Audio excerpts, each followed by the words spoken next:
મને થાય કે આ મીરાનંદ બધાને તો સાંભળ્યા છે કે લાજ રાખી, પણ એક સત્ય ઘટનાનો પ્રસંગ તમને કહું. ઉદયપુરમાં શ્રી રૂપ ચતુર્ભુજ મહારાજનું એક મંદિર છે, જ્યાં શ્રી રૂપ ચતુર્ભુજ ભગવાન બિરાજે છે. મંદિરના પૂજારી હતા દેવાજી પંડા. બહુ ભણેલા નહોતા,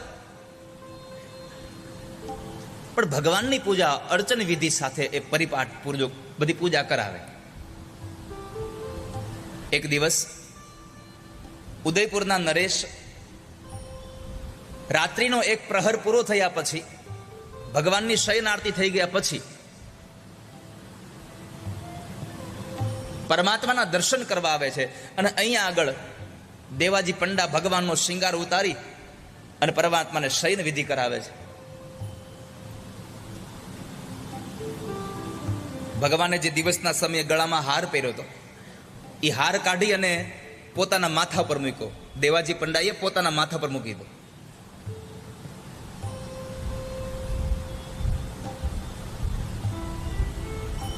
પોતે ભગવાનની પૂજા વિધિ કરી રહ્યા છે. એમાં બરાબર સમાચાર મળ્યા કે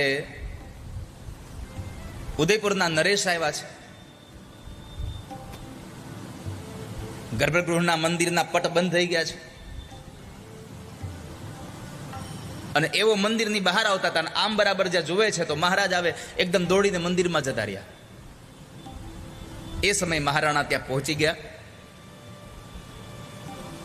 દેવાજી ભરાઈ ગયા કે ઓચિંતા આ મહારાજ અહીંયા. હવે મહારાજ આવ્યા છે એટલે મંદિરમાંથી કંઈક ભગવાનની પ્રસાદી તો આપવી પડે. હવે એ દિવસે એક જ હાર પહેરાવેલો ભગવાનને, અને એ પોતે પોતાના માથા પર મૂકેલો. શું કરું, બીજો હાર હતો નહીં, એટલે પોતાના માથેથી હાર કાઢી અને મહારાજને પ્રસાદીનો હાર દેવા માટે પહેરાવ્યો.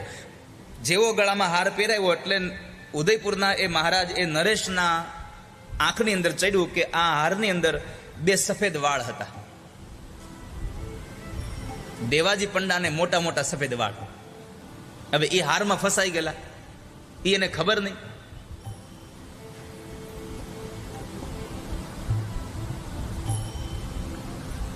એટલે જરા મર્મ સાથે, આને મહારાજને ક્રોધ તો આવેલો જ, પણ જરા કટાક્ષ સાથે કીધું, દેવાજી